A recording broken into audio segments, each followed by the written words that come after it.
নমস্কার, Bengali film reviews চ্যানেলের তরফ থেকে আপনাদের সকলকে স্বাগতম। আজ আমরা রিভিউ করব রাহুল মুখার্জি পরিচালিত ওয়েব সিরিজ ছবি বিশ্বাস নিয়ে। আপনাদের সঙ্গে তন্ময়। এরপর যদি এই ওয়েব সিরিজের গল্পটি আমি যদি ছোট্ট করে বলি, সেক্ষেত্রে বলবো যে এই ওয়েব সিরিজটি কিন্তু একটা সাইকোলজিক্যাল ক্রাইম ড্রামা।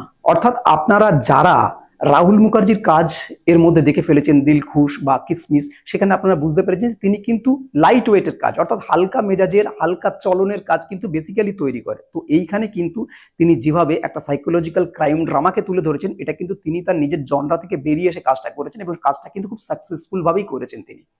এই গল্পটি হলো, সেখানে দেখা যাচ্ছে যে একটি ছেলে, সে মানসিকভাবে খুব ঘেটে আছে, সে মানসিকভাবে পর্যুদস্ত আছে বিভিন্ন কারণে এবং বিভিন্ন লোক টাকা পয়সা পায়। তো এরকম একটা সিচুয়েশন থেকে তিনি সিদ্ধান্ত নেন যে তিনি কিছু মার্ডার করবেন এবং সেই মার্ডারটা এমনভাবে করে, এটা একটা সিরিয়াল কিলিং প্যাটার্নে চলে আসে। এবং কেন মার্ডার করছে, শেষ পর্যন্ত কোথায় গিয়ে দাঁড়াচ্ছে, সেটা জানতে গেলে পুরো ওয়েব সিরিজটা আপনাদের দেখতে হবে এবং সেটি হইচইতে আপনারা পেয়ে যাবেন।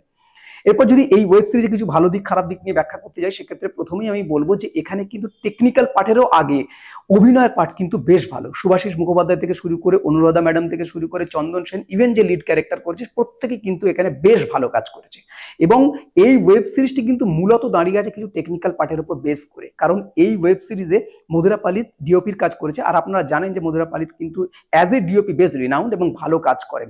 সেক্ষেত্রে এখানেও তিনি যেভাবে কাজ করেছেন সেটা কিন্তু অসাধারণ। প্রথমে বলে রাখি যে রাহুল মুখার্জির অন্যান্য কাজের যে বাজেট হয়, সেই বাজেটটা কিন্তু এখানে প্রোভাইড করা হয়নি দেখে যতটুকু মনে হলো। কিন্তু সেই বাজেটের মধ্যেও মধুরা পালিত যেভাবে লাইটের ইউজ করেছে, যেহেতু এটা একটা সাইকোলজিক্যাল ক্রাইম ড্রামা, ফলত ডার্ক টোনটাকে যেভাবে ইউজ করা হয়েছে এবং কিছু কিছু অ্যাঙ্গেল, কিছু কিছু এরিয়াল শটগুলোকে যেভাবে নেওয়া হয়েছে এবং বেশ লাইটিং গুলোকে যেভাবে ইউজ করা হয়েছে, এখানে ওই মুডটাকে কিন্তু পুরোপুরি ক্রিয়েট করেছে।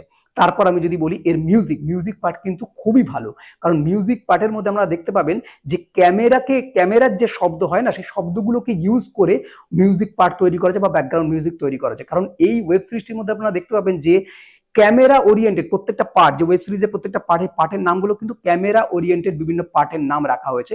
কেন রাখা হয়েছে সেটা ওয়েব সিরিজটা দেখলে আপনি বুঝতে পারবেন। শুধু এটুকু বলে দিই যে এই যে এখানে যে মূল প্রোটাগনিস্ট বা অ্যান্টাগনিস্ট যাই বলেন না কেন, তিনি, তার যে বাবা, সে তার বাবার পার্টটা কিন্তু করেছে সুভাষিস গাঙ্গুলি। তিনি কিন্তু এই ক্যামেরা নিয়ে অনেকটা অবসেসড। এবং কেন, এটা পুরো জানতে গেলে আপনাদের ওয়েব সিরিজটা দেখতে হবে। কিন্তু এটুকু বলবো যে ব্যাকগ্রাউন্ড মিউজিকটা বেশ ভালো, এখানে একটা গানের ব্যবহার করা হয়েছে, সেটাও কিন্তু বেশ ভালো। এবং এই ওয়েব সিরিজের মধ্যে যেভাবে কিছু হোমাজ ইউজ করা হয়েছে, আপনি জানেন যে রাহুল মুখার্জির ছবিতে বেশ কিছু কিছু হোমাজ তিনি ইউজ করেন, তো এখানেও হোমাজ যেগুলো ইউজ করা হয়েছে, সেই হোমাজটাও কিন্তু আপনাদের ভালো লাগবে। এবং এই হোমাজটার সাথে কোন ছবির মিল আপনারা পাবেন, সেটা আপনারা ওয়েব সিরিজটি দেখলেই কিন্তু বুঝতে পারবেন। এরপর যদি আমি এই ওয়েব সিরিজ সম্পর্কে সেকেন্ড পার্টে যাই, সেখানে হচ্ছে লোকেশন চুজিং কিন্তু আমার বেশ ভালো লেগেছে ওয়েব সিরিজের। এবং ওয়েব সিরিজের গল্পটাকে এবং স্ক্রিপ্টিং যেভাবে এগিয়েছে, সেটাও কিন্তু বেশ এঙ্গেজিং। প্রত্যেকটা মুহূর্তে কিন্তু এই ওয়েব সিরিজটাকে কিন্তু একদম একটা টাইট বন্ধনে আবদ্ধ করা হয়েছে, যেখান থেকে আপনারা সবসময় এঙ্গেজ ফিল করবেন। এবং শুধু তাই নয়, শেষে গিয়ে একটা টুইস্ট রাখা হয়েছে, যে টুইস্টটা কিন্তু আপনাদের একদম অন্য মোড়ে নিয়ে যাবেন। সেই টুইস্টটা কি সেটা জানতে গেলে অবশ্যই আপনাদের ওয়েব সিরিজটি দেখতে হবে।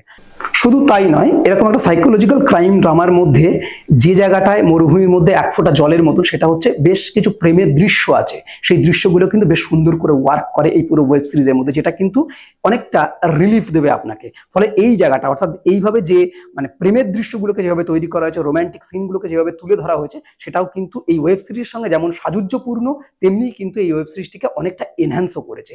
তবে এর কিছু নেগেটিভ পয়েন্টের মধ্যে একটাই বলবো, সেটা হচ্ছে এখানে কিঞ্জল চ্যাটার্জি যে ভূমিকাটা করেছে, অর্থাৎ পুলিশ ইন্সপেক্টরের যে ভূমিকাটা করেছে, সেই জায়গাটা কিন্তু খুব একটা এক্সপ্লোর করা হয়নি। যদিও আমরা পুরো ওয়েব সিরিজটি দেখলে বুঝতে পারবো যে এটা পুরোটাই যিনি ক্রাইম করছেন তার পার্সপেক্টিভ থেকে, তার অ্যাঙ্গেল থেকে পুরো ছবিটি দেখানো হয়েছে। কিন্তু তা সত্ত্বেও যেখানে পুলিশ, এরকম একটা ক্রাইম ড্রামায়, সেখানে পুলিশের কিন্তু একটা গুরুত্বপূর্ণ ভূমিকা থাকে। পুলিশ কি করে এই রহস্যগুলো উন্মোচন করছে, সেটা কিন্তু ডিম্যান্ড করে। তো সেই জায়গাটা কোথাও যেন একটু ল্যাগ বলে মনে হয়। তো এটাই একটা নেগেটিভ পয়েন্ট।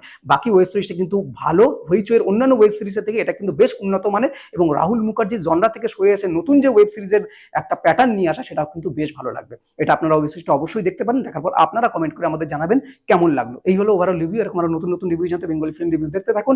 আপনাদের গুরুত্বপূর্ণ মতামত আমাদের কমেন্ট বক্সে অবশ্যই জানাবেন। বেঙ্গলি ফিল্ম রিভিউ সোশ্যাল মিডিয়াতে সব জায়গায় অ্যাভেলেবল আছে, আপনারা সেখানে আমাদের ফলো করতে পারেন। বাংলা সিনেমাকে এগিয়ে রাখুন, বাংলা সিনেমার পাশে থাকুন। Thanks for watching.